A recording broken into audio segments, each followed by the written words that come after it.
Assalamualaikum teman-teman Bosniti semua. Perkenalkan, nama saya Desti Anggraini. Saya merupakan guru di SMA Boswa Bina Insani. Nah, hari ini kita kedatangan tamu spesial. Kita ada Alaira Zafira Rahman.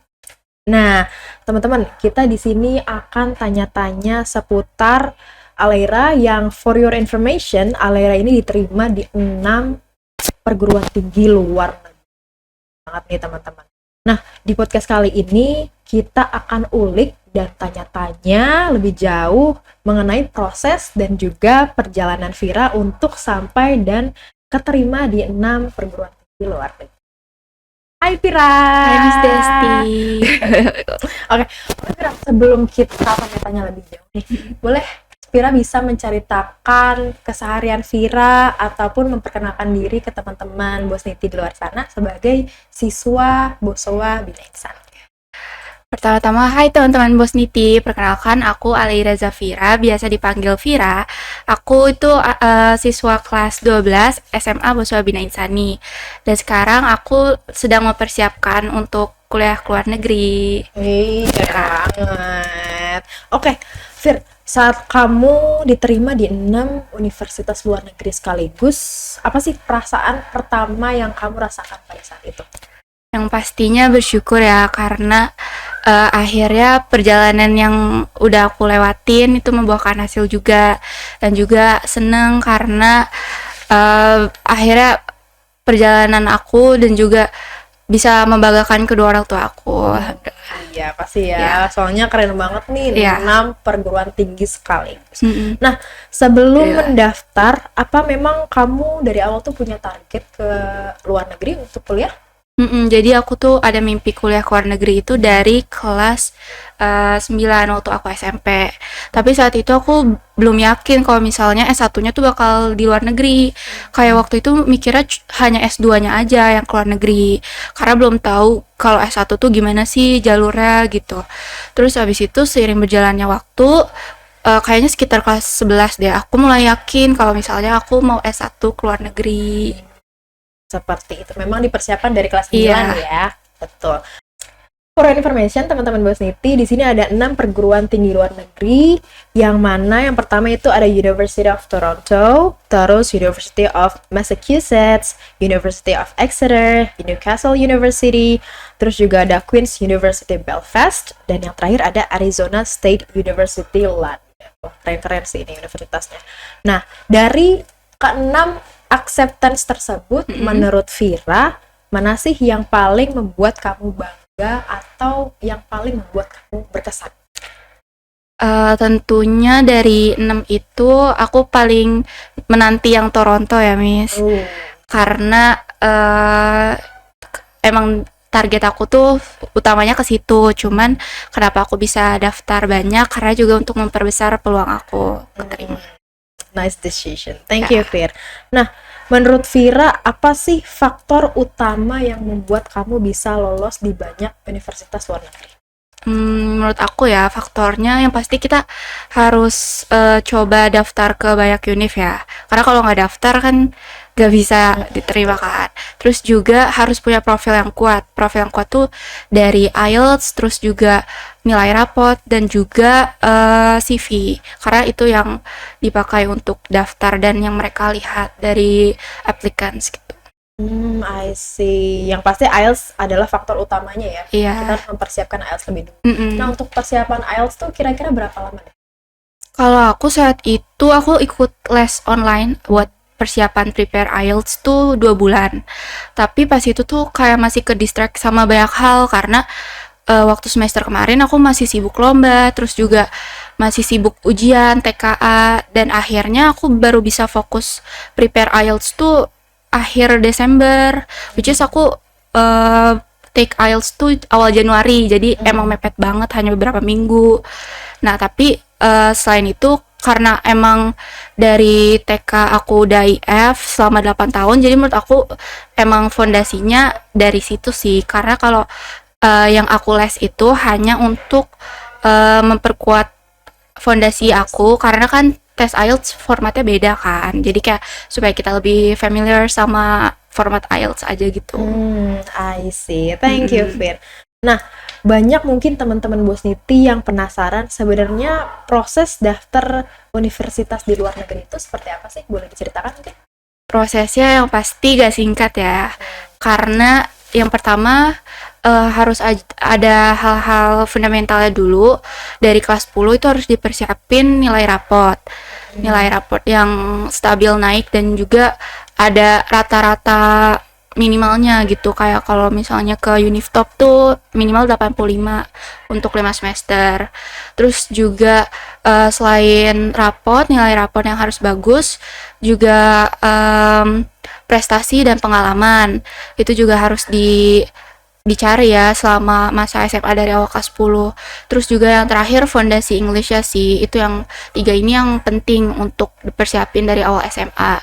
Nah, kalau misalnya untuk hal-hal teknis kayak dokumen-dokumen itu kayak ada IELTS, terus juga academic transcript, terus juga ada passport, kita harus bikin passport dulu, terus buat take IELTS-nya dan lain-lain. Itu biasanya cuma berapa bulan aja udah cukup sih. Berarti bukan cuma nilai rapot ya, kita juga ada prestasi sama pengalaman yang perlu kita kumpulkan gitu ya sebagai fondasi. Oke.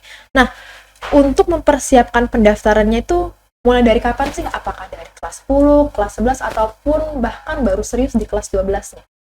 Kalau persiapan kayak 3 hal fundamental tadi, itu nilai rapot, terus habis itu pengalaman dan prestasi, dan juga fondasi English, itu yang pasti dari awal SMA ya. Karena emang itu hal long term ya. Kalau misalnya hal-hal dokumen segala macam itu baru aku persiapin bener-bener di akhir tahun kemarin. Itu tuh akhir Desember akhir aku baru persiapin, karena semester kemarin tuh hektik banget ya, jujur banyak ujian, terus juga aku ikut lomba dan itu padat banget, terus juga ada TKA tiba-tiba, dan belum terlalu ke handle waktu semester kemarin tuh, jadi baru bisa fokus tuh di akhir Desember gitu sih. I see. Jadi memang padat ya kelas 12 memang di ujung-ujung tahun. Nah, dari pendaftaran itu kira-kira dokumen apa aja ataupun syarat apa aja yang perlu kamu persiapkan saat pendaftaran? Jadi kalau untuk UNIF-nya itu syaratnya nggak terlalu banyak ya dokumen-dokumennya, kecuali kalau misalnya mau daftar beasiswa nanti.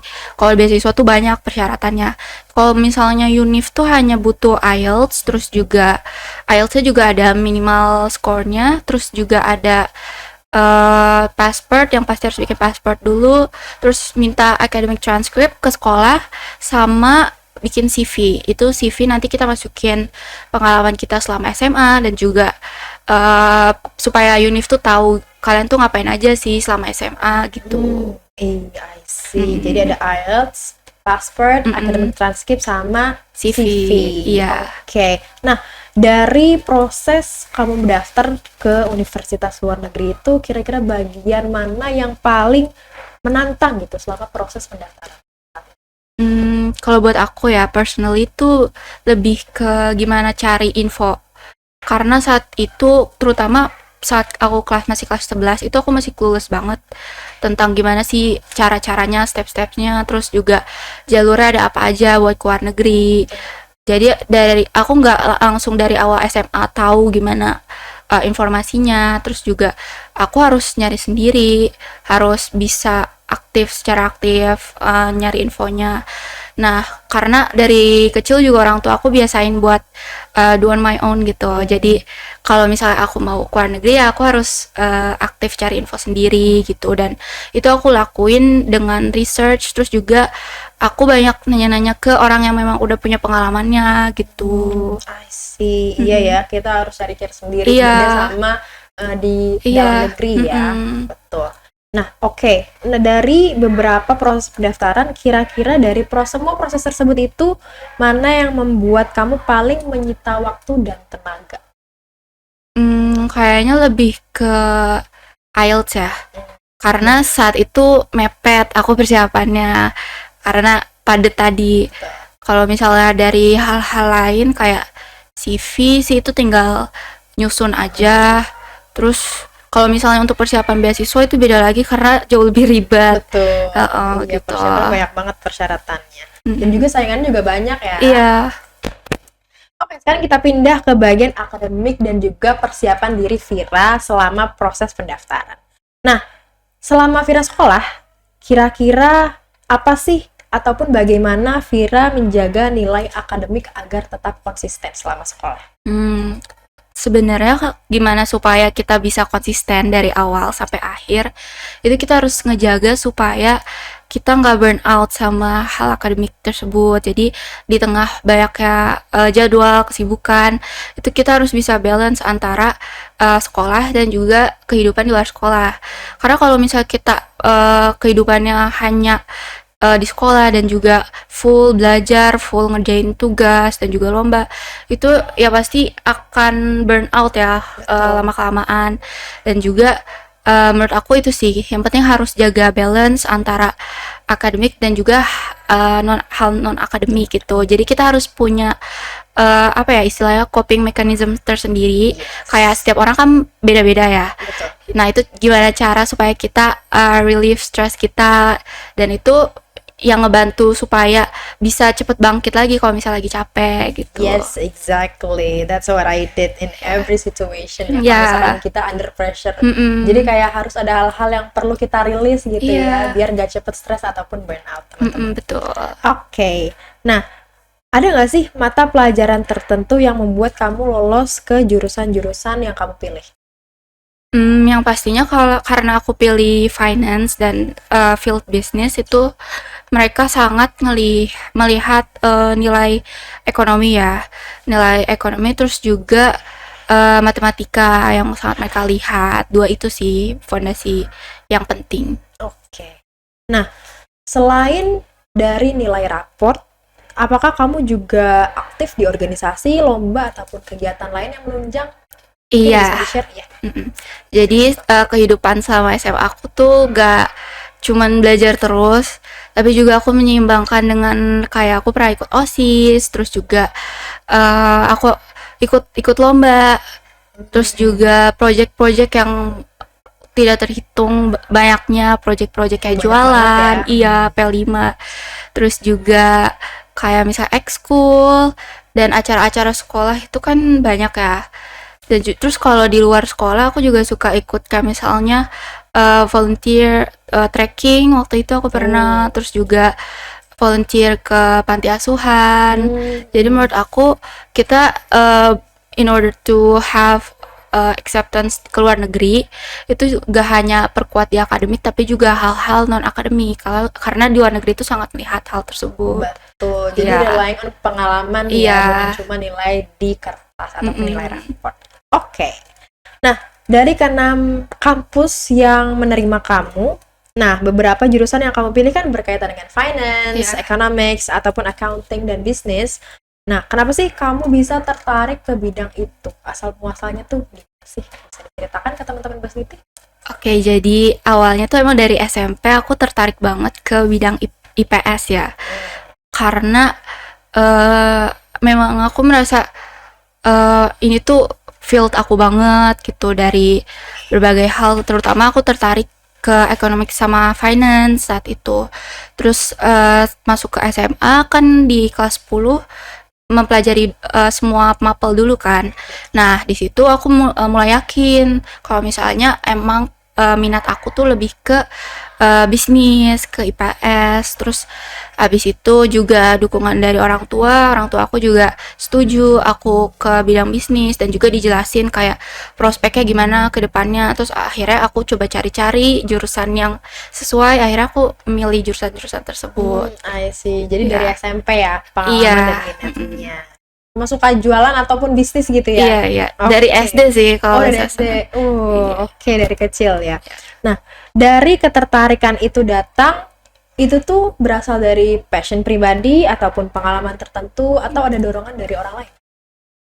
Yang pastinya dari passion dulu awalnya, kayak emang naturally tertarik ke hal-hal itu aja. Terus juga ayah aku juga ditambah ngasih kayak penjelasan gitu, kayak kalau misalnya ke bidang ini kayak gini, kalau misalnya ke IPS tuh bagusnya ke jurusan-jurusan ini. Jadi emang ada arahan juga dari orang tua dan juga hasil research aku kira-kira kedepannya kalau di jurusan ini gimana gitu, dan aku lihat prospeknya yang bagus gitu di jurusan aku.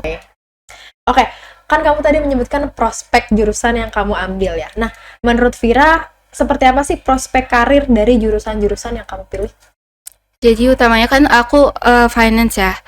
Itu tuh ayahku tuh ngejelasin awalnya kalau misalnya prospek kerja di bidang finance, accounting itu sangat besar karena setiap perusahaan itu memang butuh bidang tersebut kan untuk bagian finance dan accountingnya. Betul. Dan jadi memang meskipun sekarang berkembangnya teknologi kayak AI kayak gitu, hal-hal itu tuh masih sangat dibutuhkan untuk prospek kedepannya. Jadi sangat oke sih.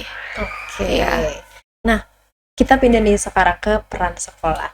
Selama kamu sekolah ini, seberapa besar peran SMA Boswa Bina Insani dalam perjalanan kamu keterima di perguruan tinggi luar negeri? Peran SMA Bina Insani buat aku tuh sangat besar ya.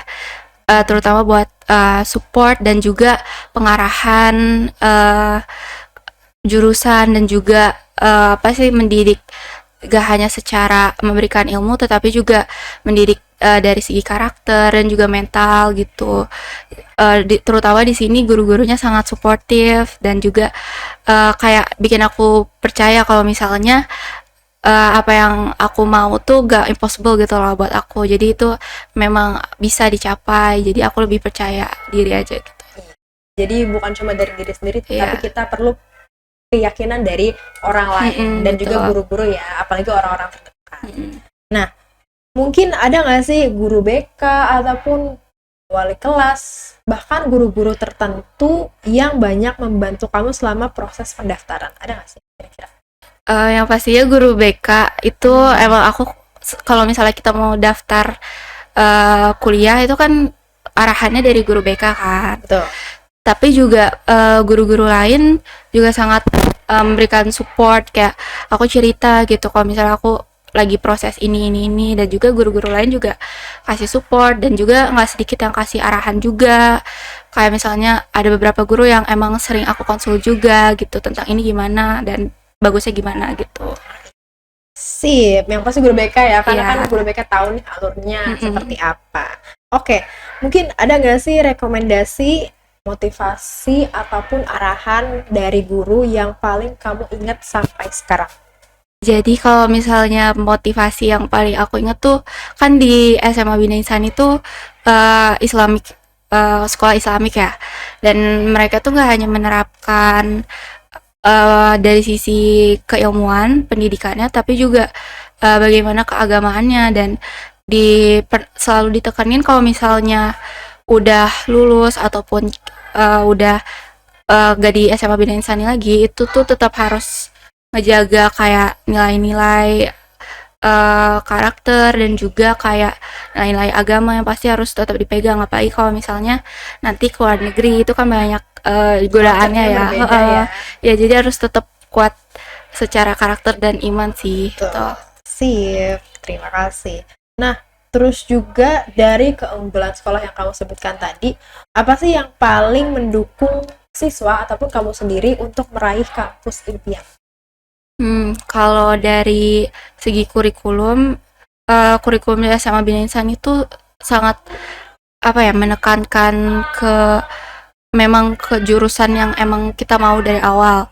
Jadi kalau misalnya ini sangat diarahin ke bidang yang kita mau, minat kita, terus juga kita dikasih exposure ke banyak pilihan, jadi gak hanya ke luar negeri tapi juga di PTN juga banyak dikasih kayak informasi, sosialisasi, dan juga dipaparkan oleh banyak program ke perguruan tinggi, dan itu bikin ngebuka mata kita supaya akan banyak pilihan tersebut. Jadi kita gak hanya terpaku ke satu jalur kayak misalnya yang umum UTBK, SNBP gitu, tapi juga ternyata banyak jalur lainnya, dan itu sangat membantu sih dalam meraih perguruan tinggi impian.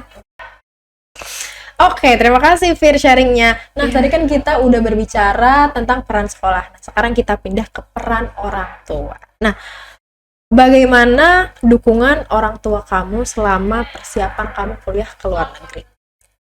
Dukungan orang tua aku juga sangat besar ya, selain dukungan dari sekolah. Orang tua aku sangat support apapun pilihan aku, gak pernah kayak ngatur aku harusnya gimana. Itu sesuai keinginan aku sendiri, mau aku jurusan apa, dan juga kuliah ke luar negeri juga itu kan atas keinginan aku. Terus juga orang tua aku juga misal kayak aku butuh apa itu selalu support, dan juga dukungan kayak doa sih yang sangat penting. Betul. Ya. Doa Doa. orang tua. Betul. Doa adalah izin. Iya. Oke, selama proses pendaftaran itu pasti kan nggak mudah kan ya. Kamu mungkin lelah ataupun ragu sama perjalanan ataupun di tengah perjalanan pendaftaran. Nah, dari perasaan lelah ataupun ragu itu, siapa sih yang paling sering menyemangati kamu saat kamu merasa nggak yakin gitu di tengah perjalanan?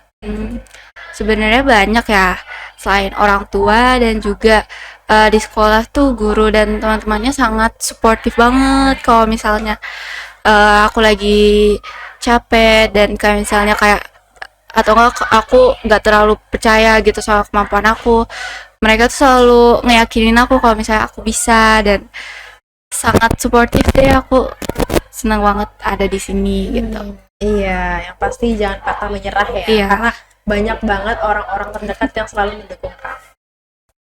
Nah, tadi Vira sudah menyebutkan kamu tuh universitas impiannya tuh di University of Toronto ya. Iya. Kenapa sih kamu memutuskan untuk memilih University of Toronto? Sebenarnya banyak hal ya, aku mempertimbangkan berbagai aspek kenapa akhirnya aku memilih University of Toronto. Itu juga pertama dari akademik ya, kualitas akademiknya dia tuh rankingnya kayaknya seingat aku tuh top 20-an deh, top 20 di dunia. Yang pastinya dari kualitas akademik itu juga bagus, dan juga lingkungannya dia tuh ada exposure, American exposure gitu ke industri bisnisnya, tapi juga gak hektik, gak, maksudnya kayak lingkungannya tuh gak se-hustle di Amerika, dia lebih chill kayak di Australia gitu. Jadi kayak it's giving like American exposure tapi dengan environment Australia gitu yang lebih chill dan balance. Terus juga selain dari kualitas akademik, lingkungan, dan juga apa sih, exposure ke industri finance itu juga sangat besar ya, terutama di Toronto kan dia pusat industri di Kanada kan. Jadi akses buat internship ataupun kerja networking ke perusahaan-perusahaan finance di Toronto ataupun nanti di Amerika tuh lebih gampang gitu. Iya. Jadi relasinya luas banget Iya. ya kalau di Kanada tuh dibandingkan di negara lain. Mm-mm. Oke. Nah, mungkin selain perguruan tinggi luar negeri, apakah kamu punya rencana untuk mencoba di perguruan tinggi negeri ataupun swasta? Kalau perguruan tinggi di dalam negeri itu aku coba UTBK. Jadi kemarin aku baru banget UTBK. Aku coba ngambil pilihan UI. Sebenarnya backup plan aja sih, karena kan sambil nunggu beasiswa Garuda. Jadi karena aku udah daftar UTBK juga, akhirnya ya udah aku tetap ikut UTBK, dan juga udah persiapan UTBK. Jadi kemarin tetap ikut UTBK sih. Oke, berarti kamu milih UI ya? Kalau Iya. boleh tahu jurusannya apa? Aku di UI itu pilih ilmu administrasi niaga, karena emang industri aku condong ke finance kan, dan itu tuh relate sama minat aku. Dan juga pilihan keduanya tuh aku ambil ilmu ekonomi UNER, jadi emang saling berkaitan. Oke, berarti kamu pilih UI sama UNER ya? Oke. Nah, kalau nanti kamu kuliah di luar negeri, apa ataupun rencana mimpi besar apa yang pengen kamu capai di sana? Kalau nanti aku jadinya ke luar negeri itu kan aku dapat ilmu global ya, tapi aku pengen mengimplementasikan dan membawa kontribusi itu ke Indonesia, terutama kan kalau misalnya aku keterima beasiswa Garuda, amin, itu harus ada kontribusi selama 2 kali masa studi. Jadi 4 tahun dikali 2, 8 tahun, lumayan lama kan. Dan kita tuh kontribusinya belum ditentuin sih, tapi yang pasti harus balik ke Indonesia dan yang mengabdi ke rakyat dan atas apa yang udah kita uh, yang udah kita dapetin di luar negeri gitu. Jadi nggak cukup belajar di universitas aja, jadi kita harus mengimplementasikan ilmu yang kita dapat ke negara ataupun tanah air. Oke, mungkin teman-teman Bosniti di luar sana ataupun adik kelas kita memiliki mimpi yang besar juga, ingin kuliah ke luar negeri, tapi kadang-kadang tuh takut mulainya gitu, Fir. Nah, menurut kamu apa sih langkah pertama yang harus kita lakukan? Kalau misalnya takut tuh pasti ya, kayak wajar.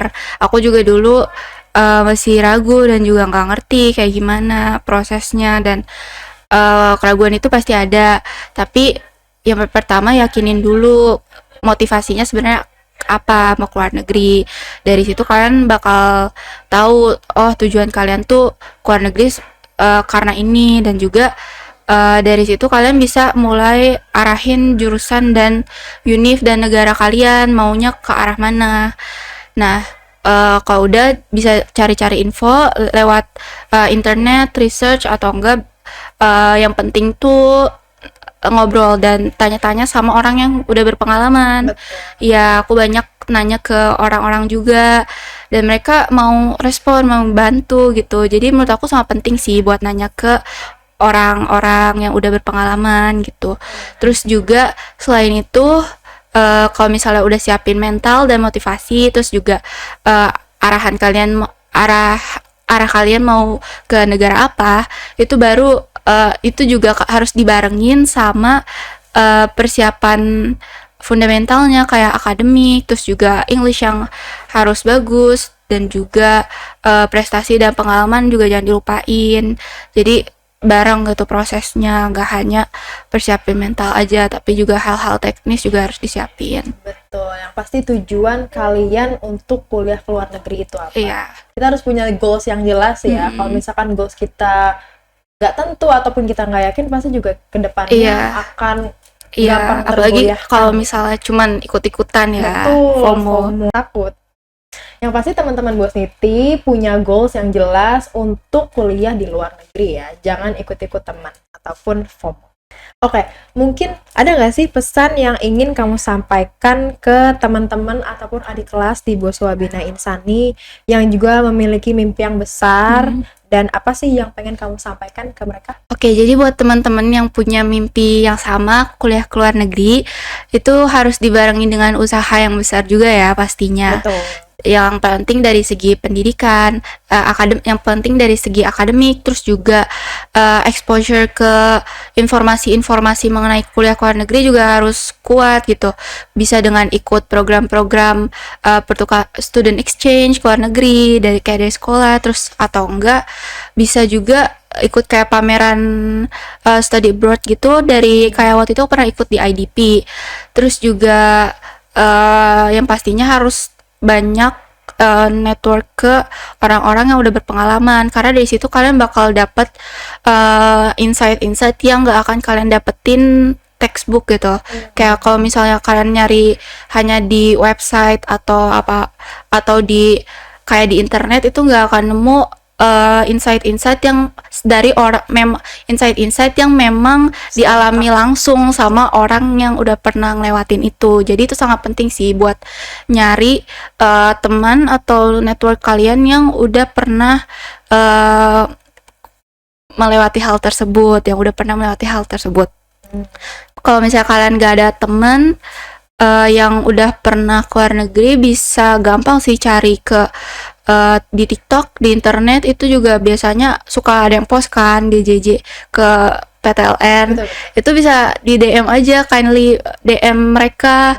Mereka juga mau suka bantu, aku juga suka nge-DM mereka kalau misalnya ada orang yang masuk ke univ yang aja sih untuk mendapat insight yang dari mereka gitu.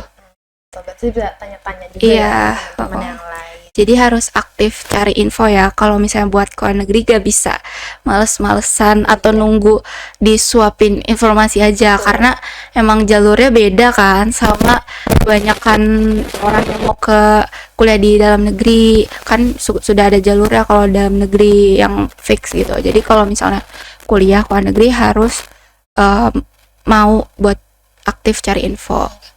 Yang pasti usahanya harus lebih besar dan juga niatnya harus benar-benar diniatkan. Iya.